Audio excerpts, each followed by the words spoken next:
ज्या महिला आयोगाच्या सुद्धा प्रमुख ज्या कोण आहेत त्या त्यांच्या ट्रस्टच्या त्या विश्वस्त आहेत असं माझ्या कानावर आहे. माझं तर उलट मुख्यमंत्र्यांना म्हणणं हे आहे की ताबडतोब त्यांनी जर राजीनामा नैतिक दृष्टिकोन राजीनामा जर त्यांनी दिला नाही तर तुम्ही मुख्यमंत्री या नात्याने त्यांचा राजीनामा लगेच घ्या. नाही राजीनामा देत असतील तर त्यांना बडतर्फ करा अशी भूमिका मुख्यमंत्र्यांनी घ्यावी.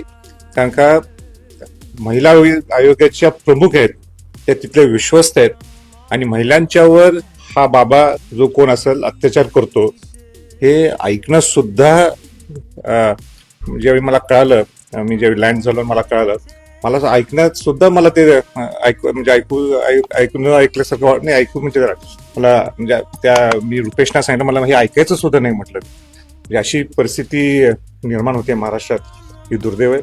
कठोर निर्णय मुख्यमंत्र्यांनी घ्यावा अशी माझी मुख्यमंत्र्यांना विनंती आहे. रुपाली चाकणकर यांनी पाद्यपूजन करतानाचा देखील त्यांचा व्हिडिओ समोर आला आहे. छत्री धरतानाचा व्हिडिओ आहे. कुठेतरी या बाबाचे आणि राजकीय मंडळींचे हितसंबंध असल्याचं देखील या मॅडमनी जे स्पष्टीकरण द्यावं. म्हणजे तुम्ही कुठल्या काळात आणि कोणाचे पाय धुताय म्हणजे हे बोलणं सुद्धा म्हणजे मला तर इतकं घाण वाटतंय. म्हणजे कसं करू शकतात या काळात म्हणण्यापेक्षा या महाराष्ट्रात.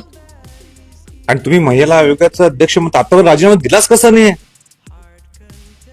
तुम्ही नैतिक दृष्टीने राजीनामा द्यायला पाहिजे होता, मोकळं व्हायला पाहिजे होतं, इथे महाराष्ट्रातून बाहेर जायला पाहिजे होतं.